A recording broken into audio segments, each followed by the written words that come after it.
Bonjour et Boker Tov, nous allons étudier aujourd'hui le Shelishi, troisième montée de Parashat Rukat, dans le cadre du Bet Hamidrash Hillel.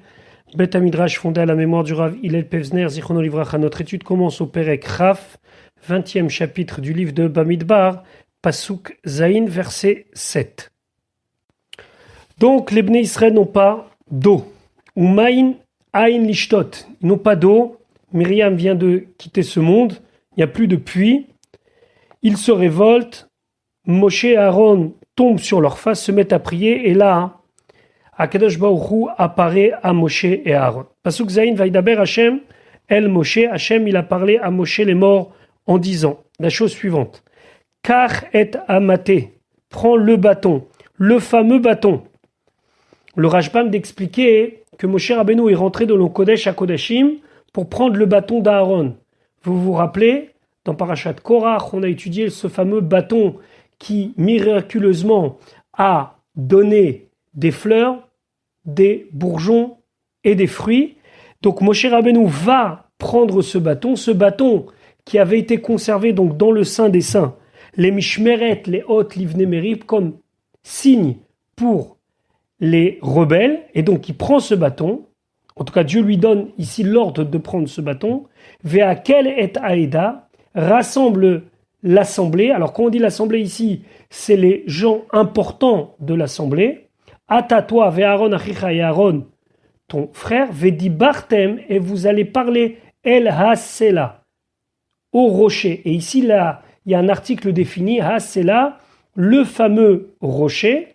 C'est en vérité le puits de Myriam, qui était un rocher duquel sortait de l'eau, qui s'est mis au milieu d'autres rochers, et donc Vedi Bartem El Hasela, vous allez parler au fameux rocher, les Enehem, devant leurs yeux, ça veut dire en présence de l'assemblée, Venatan Memav, il va donner ses eaux. Ça veut dire qu'immédiatement il y aura de l'eau qui va couler, Veotse Talaemaim, et tu vas leur sortir de l'eau, Minasela, de ce rocher, Veishkita et Taeda, tu vas donner à boire à l'assemblée, Ve'et Beiram, et à leur troupeau. Ici, bien sûr, on comprend bien que Akadosh Baruch Hu demande à Moshe Rabbeinu de faire quelque chose d'extraordinaire, puisque d'un bâton dans la main et de la parole à un rocher, de l'eau allait jaillir. Mais ici, Rashi de s'intéresser au côté très pragmatique des choses. Akadosh Baruch Hu dit, tu vas donner à boire à l'assemblée et à leur troupeau. Rashi Ve'et Beiram Mikan, de là on apprend chez Chas Akadosh Baruch Hu, que Akadosh Baruch Hu, il prend en compte, il a pitié, entre guillemets, Al Mamonam Shel Israël, la propriété d'Israël. Et donc, eux, ils ont soif, c'est une chose, mais leur troupeau aussi a soif. Et donc, Dieu demande à Moshe, tu vas leur donner à boire à eux et à leur troupeau. Le maté d'Aaron, le bâton d'Aaron, celui que Moshe Rabbeinu va récupérer du Kodesh à Kodashim, il a aussi un autre symbole. Celui que même quelque chose de sec comme un bâton peut aussi devenir humide au point que va y pousser des fleurs, des bourgeons et un fruit. Donc Moshe Rabbeinu est censé prendre le bâton et parler au rocher. Pasuk tête, Vaikach Moshe, il a pris à tamater le bâton. Milifne Hashem, qui était posé devant Dieu. Alors ici, je vous ai dit l'avis du Rashbam et de d'autres commentateurs. Le Ibn Ezra, lui, par exemple, dit non, c'est le Maté à Elohim. C'est le bâton de Dieu, le bâton que Moshe Rabbeinu avait depuis la sortie d'Égypte. Le bâton qui a fait traverser la mer Rouge, le bâton des miracles des 10 plaies. Donc, ici, il y a une discussion, ce bâton, est-ce que c'est le bâton d'Aaron ou c'est le bâton de Moshe? En tout cas, Vaikach Moshe et Tamaté, Moshe, il a pris le fameux bâton Milifne Hashem qui était posé devant Dieu, ça c'est pour le Rashbam, ou Milifne Hashem, le bâton de Dieu, d'après le Ibn Ezra, Kacher Tziva, ou comme Dieu lui avait ordonné. Il n'a pas attendu, il est parti et il l'a pris. Pasuk Yud. Vayakhilu, ils ont fait rassembler Moshe et Aaron et Kaal, l'assemblée. Alors, quand on dit ici l'assemblée, ça veut dire que le peuple il est venu un petit peu sens dessus-dessous. Ils sont venus alors qu'au début on devait d'abord convoquer la Haïda, ça veut dire l'assemblée, les gens importants. Là, il y a un rassemblement soudain, il n'y a pas d'ordre, les petits, les grands, les moyens, il n'y a plus de hiérarchie dans le peuple, et donc ils les font rassembler, El Penea Sala, donc face à ce rocher, Vayomer lahem, il leur dit, Shimuna hamorim, écoutez, bande de rebelles. On verra que Rashi explique de d'autres manières hamorim, Hamin hasela azé, et donc il leur a dit, est-ce que de ce rocher, est-ce que nous avons la possibilité de vous sortir de l'eau? Ça veut dire, si vous en doutez, vous allez avoir la preuve du contraire. Vaïkalou, comment c'est possible que tout le monde se rassemble près d'un rocher? Rachid expliquait, c'est un des endroits chez Irzik Mouat et Ameroubé, qu'un petit endroit a contenu une grande quantité de personnes. Amin Hasela Azenotsi. Alors Rachid, lui, il donne un autre pshat. Lui, il explique comme ça. Les filles chez Loayuma Kirimoto, puisqu'ils ne le reconnaissaient pas. Pourquoi ils ne reconnaissaient pas ce rocher bien connu? Les filles chez Allah Hasela, parce que le rocher, il est parti, Veyashav Lo Ben Aslaim. Et il s'est mis entre tous les autres rochers.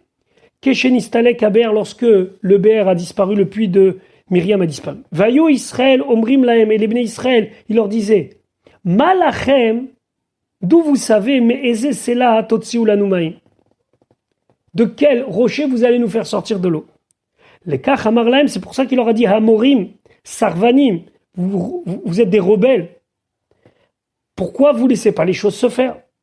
La Shon Yevani, si on prend ce mot de Hamorim selon une étymologie grecque, ça veut dire Shotim. Shotim, ça veut dire des imbéciles. Ou bien Hamorim, Morim et Moreem, ils enseignent à leur maître. Ça veut dire qu'ils donnent des ordres à ceux qui normalement sont les chefs. Et donc, Amina Sela Azé, est-ce que de ce rocher-là, chez nos Tzivanu Alav, sur lequel on ne nous a pas demandé de le faire, Notzilachem Maim, on va réussir à faire sortir de l'eau? Donc finalement, Moshe Rabbeinu, qu'est-ce qu'il leur dit?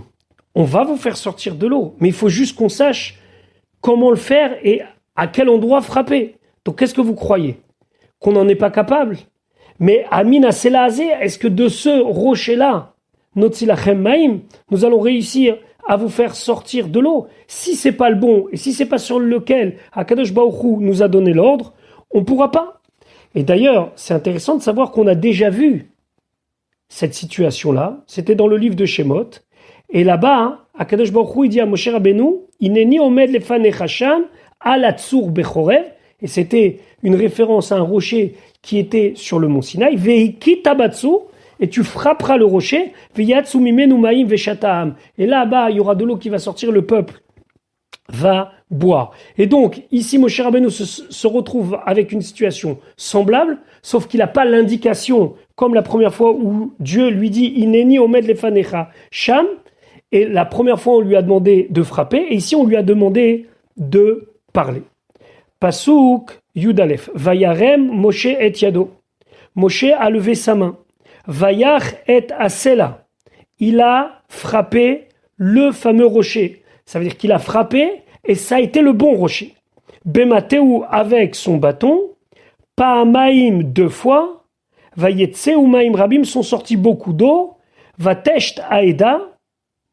L'assemblée, la communauté a bu. Uveiram, ainsi que leur troupeau. Donc finalement, ça a marché. Moshe Rabbeinu a réussi. Il semblerait que ça ne soit pas du premier coup, puisqu'il l'a fait en 2 fois, mais il a réussi à faire sortir de l'eau du rocher. Alors bien sûr, la question qui se pose, c'est pourquoi 2 fois? Si c'était le bon, pourquoi pas Amaïm? Pas Amaïm, 2 fois, 1 fois aurait suffi.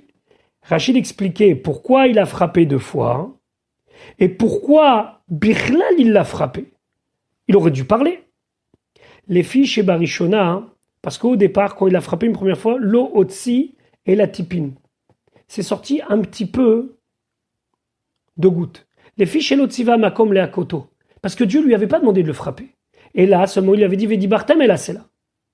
Vehema Dibrou, elle c'est là. Et eux, ils ont commencé, Moshe Aaron, par parler, mais c'était un autre rocher. En pensant que c'était le bon, mais c'était pas le bon. Velo Hotsi, et il n'y a pas eu d'eau qui est sortie. Amrou, alors là, ils se sont dit Shema Tsarich le Akoto, peut-être j'ai besoin de frapper le rocher. Keva Rishona, comme la première fois. Chez Neymar, comme c'est marqué Veikita Batsur, tu frapperas le rocher. Référence à ce que nous avons vu précédemment dans le livre de Shemot. Venisdamen la M otosela. Et à ce moment-là, entre le moment où ils ont parlé au mauvais rocher et au moment où ils ont décidé de frapper comme Dieu leur avait demandé la première fois, il faut se référer donc au livre de Shemot, au chapitre 17. Donc à ce moment-là, Nisdamen la M otosela. Donc ce rocher, le fameux rocher est venu, Vehikaou, et il a frappé 2 fois. Première fois, un tout petit peu d'eau, et deuxième fois, Vayetseu Maim Rabim. Maintenant, l'autre rocher, celui à qui ils ont essayé de parler, entre guillemets, lui n'a rien fait sortir comme eau. Et donc, Moshe Rabbeinu, selon l'explication de Rashi, il a obéi aux 2 ordres de Dieu, celui-là qu'il a reçu maintenant, et celui qui est dans le Sefer Shemot, au Perek Yudzaïn, où Dieu lui a demandé Vedi Bartem et la Sela. Et en faisant une comparaison entre les 2 situations, il a parlé au rocher, mais c'était pas le bon. Donc, Moshe Rabbeinu ne comprend pas. Il se dit, peut-être que je dois aussi mettre en place ce que j'ai mis la première fois à Chorev.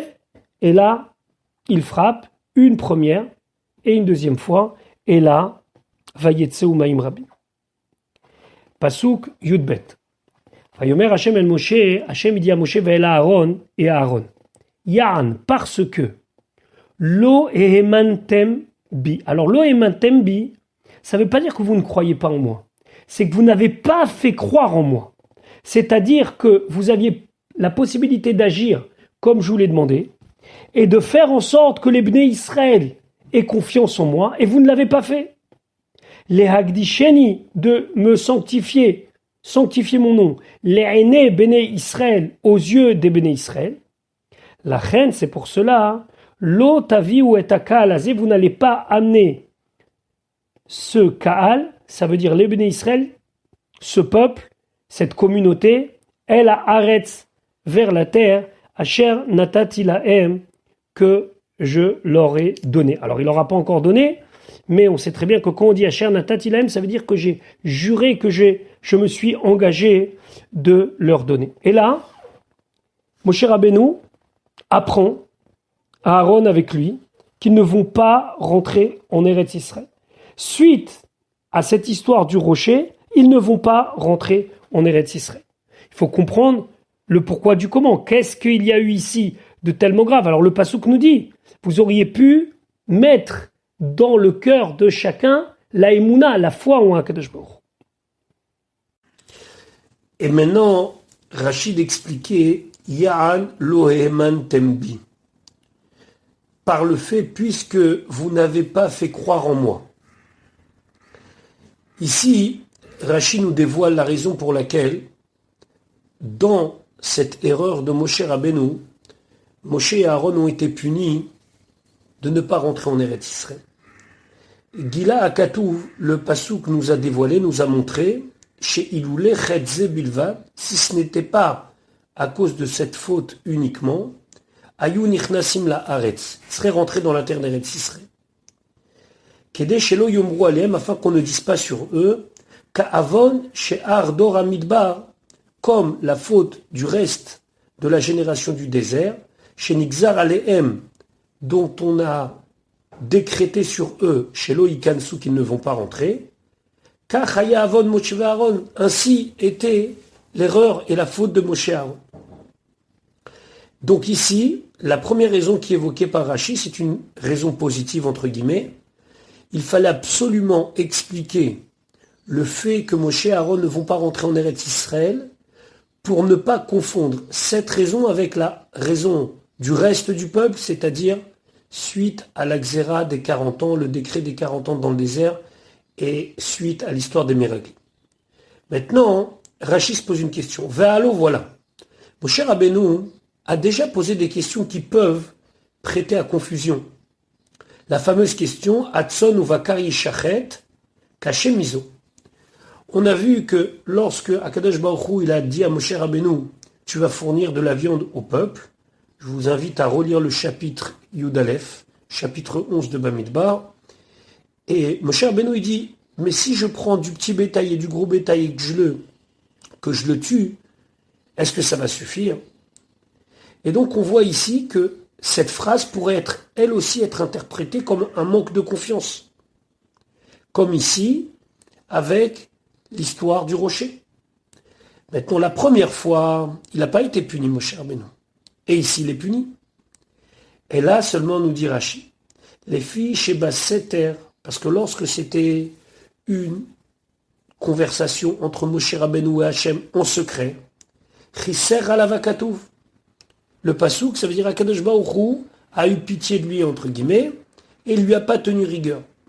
Vekan, ici, chez Bemahamad Kol Israël, qui est en présence de tout le peuple, Lo Chiser alavakatouv, le pasouk, ça veut dire Akadosh Baruch Hu ne s'est pas retenu de le punir, ne l'a pas pris en compte, en pitié, entre guillemets, Mipne Kidush Hashem, à cause du Kidush Hashem. C'est-à-dire qu'il y avait ici une possibilité de sanctifier le nom de Dieu, ça n'a pas été fait à cause de cela, et puisque c'était en public, Moshe Rabbeinu, cette fois-ci, puisque sa parole peut être interprétée comme un manque de confiance, son acte ici ne va pas dans le sens de ce que Dieu a demandé, alors Dieu le punit. Léagdisheni, de me sanctifier. Chez Ilou, car si dit Bartem el Asela, vous auriez parlé au rocher, ve Otsi Haiti Mekudash Leneaïda, j'aurais été grandi, sanctifié aux yeux de l'assemblée. Ve Omrim, et ils auraient dit, Ma Selazé, comme ce rocher. Chez Enomedaber Venoshumea, il ne parle pas et il n'entend pas. Veno Tsaïch le Farnasa, il n'a pas besoin de Parnassa, il n'a pas besoin qu'Akadosh Baruch Hu subvienne à ses besoins. Mekayem Diburo Shel Makom, et malgré tout, alors qu'il n'est pas du tout dépendant de Dieu, entre guillemets, il accomplit la parole de Dieu.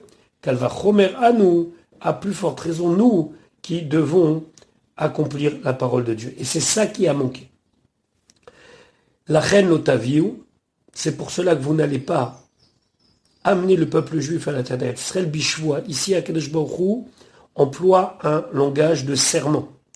Que mot comme, on verra plus tard un pasouk dans le livre de Shmuel, Velachen nishbati lebet Eli. J'ai juré à la maison de Eli. Eli à Cohen avait des enfants, Chofni ou Pinchas, qui se comportaient très mal, et Akadosh Baruch Hu a parlé à Shmuel Hanavi, au prophète Shmuel, pour lui dire la maison de Eli à Cohen va disparaître, et il l'a dit Belashon Shua. Nishba bekfitsa shelo yarbu betfilalkar. Et pourquoi ici nécessité de jurer? Rachid là, il s'est empressé de jurer pour qu'ils n'insistent pas dans leur tfila et qu'ils réussissent à contrebalancer la xéra. En vérité, les commentateurs nous disent, dès le début de la carrière entre guillemets de Moshe Rabbeinu, au moment du buisson ardent, alors qu'il était encore celui qui était préposé à être le libérateur du peuple juif, déjà, il avait dit à Akadosh Baruch Hu, Ve'en lo yaminouli, ils vont pas me croire quand je vais venir les libérer. Et ici, ce qui a fait déborder le vase, entre guillemets, c'est pas cette goutte d'eau du rocher seulement, c'est le fait que Moshe Rabbeinu a dit aux Bnei Israël, à Amorim, vous êtes des rebelles. Encore une fois, il a douté de leur capacité de croire en Akadosh Baruch Hu. Et donc, en vérité, depuis longtemps, Moshe Rabbeinu, il avait sur lui cette tâche, entre guillemets, si on peut s'exprimer ainsi, du VM lo yaminouli, ils ne me croiront pas. Et là, Akadosh Baruch Hu, cette fois-ci, a décidé d'aller jusqu'au bout et de lui dire, puisque c'est comme ça, tu ne rentreras pas. Véritablement, là, on est dans le pshat, il est très très compliqué de parler sur les tzadikim, mais particulièrement sur Moshe Rabbeinu, une erreur de Moshe Rabbeinu, qu'est-ce que ça veut dire? Comment Moshe Rabbeinu, il a pu se tromper, mais on sait très bien que les tzadikim à leur niveau, chaque petit détail qui n'est pas fait correctement est considéré comme une faute grave. Pour reprendre un exemple, une voiture de Formule 1 qui va très très vite, lorsque le guidon, le volant, va aller un tout petit peu à droite ou un tout petit peu à gauche, les conséquences sont beaucoup plus graves. Au niveau de Moshe et Aaron, leur manière d'agir ici face au rocher a été une perte pour eux, puisque à cause de ça, ils ne sont pas rentrés en Eretz Israël. Pasuk Yud Gimel, Hema, elles sont ces eaux, Memeriva, les eaux de la dispute, Asher Ravu, qu'ils se sont disputés, les Bnei Israël, et Hachem sur Dieu. Pourquoi vous nous avez amenés? Pourquoi vous nous avez fait monter? Vaï Kadesh Bam, et le nom de Dieu a été sanctifié, Bam par eux, grâce à eux. Rachid expliquait, Hema Memeriva, ce sont elles les eaux de Meriva, mais Meriva ça veut dire une dispute, mais on a l'impression que le Passouk nous parle de quelque chose qu'on connaît déjà. Hem Aniskarim Bemakom Acher, ce sont des eaux qui ont déjà été rappelées dans un autre endroit. Et Elou, ces eaux-là, en vérité, ce sont des eaux Raou, Itztagine Pharaon, les magiciens de Pharaon, ceux qui disaient au Pharaon l'avenir, les avaient vus. Chez Moshiach, chez Israël, que le libérateur du peuple juif, Loké Vamaim, il va être frappé par l'eau. Et on sait très bien qu'ils se sont trompés, c'est la raison pour laquelle d'ailleurs, à l'époque, le Pharaon a demandé à ce qu'on jette tous les enfants dans le Nil. L'écart, c'est pour cela, Gazrou Kol Aben Hayelod Ayora Tashlichou, de jeter tous les enfants dans le Nil. En vérité, Memeriva, c'est les eaux du rocher qui ont causé la perte de Moshe Rabbeinu. Vaïkadesh Bam, et l'honneur de Dieu s'est sanctifié par eux, Shemetu Moshe et Aaron al Yadam, que à cause de eux, Moshe et Aaron vont quitter ce monde, que Shakadosh Baruch Hu c'est din bimkudashav, quand Akadosh Baruch Hu fait justice à ses saints, à ses tzadikim, ou Yarouy, alors il est craint.